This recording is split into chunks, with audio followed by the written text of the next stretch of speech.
Hello everyone, কি অবস্থা সবার? আজকে আমি আপনাদের সাথে শেয়ার করব বরিশালের একটি খাবার রেসিপি যার নাম বিস্কি।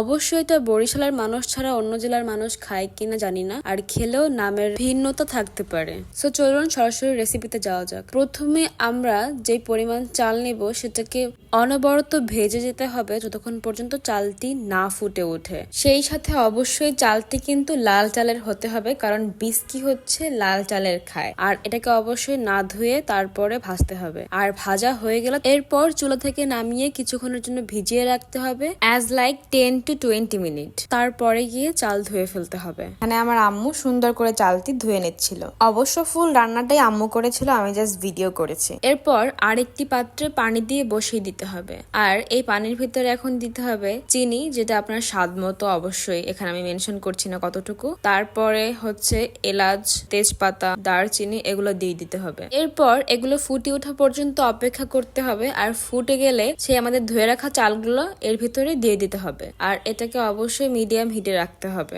আরেকটা বিষয় আপনাকে অবশ্যই খেয়াল রাখতে হবে, পানি কিন্তু আপনাকে পরিমাণ মতো দিতে হবে, কারণ এখানে পানি ফেলানোর কোনো অপশন নেই, অ্যাজ লাইক পোলাও আর খিচুড়ি আমরা যেভাবে করে থাকি। চালগুলো সব দেওয়ার পরে ঢাকনা দিয়ে অবশ্যই ঢেকে দিতে হবে।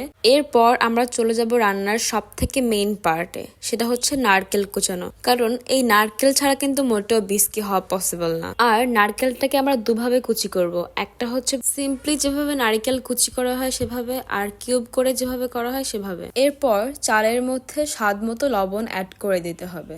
তারপর একটু নাড়াচাড়া করে আবার ঢাকনা দিয়ে ঢেকে দিতে হবে, কারণ চালটি এখনো সিদ্ধ হয় না, জাস্ট অর্ধেক সিদ্ধ হয়ে এসেছে।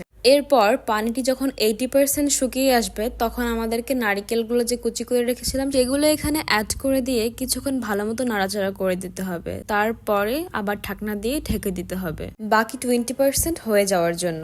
আর এই তো আমাদের বিস্কিটা এখন হয়ে গেছে একদমই, দেখতেই পাচ্ছেন কেমন হয়েছে। জাস্ট এই পর্যায়ে বিস্কিটাকে চুলা থেকে নামিয়ে নিতে হবে। আর এই বিস্কি কে কে খেয়েছেন এখন পর্যন্ত অবশ্যই আমাকে কমেন্ট করে জানাবেন। আর অন্য জেলার মানুষ যদি এটাকে অন্য নামে ডেকে থাকেন সে নামটাও আমাকে জানাবেন। সো ভিডিওটি এ পর্যন্তই, ভালো থাকবেন, আল্লাহ হাফেজ। সেই সাথে ভিডিওটি ভালো লাগলে অবশ্যই লাইক, কমেন্ট এন্ড শেয়ার করতে কিন্তু ভুলবেন না।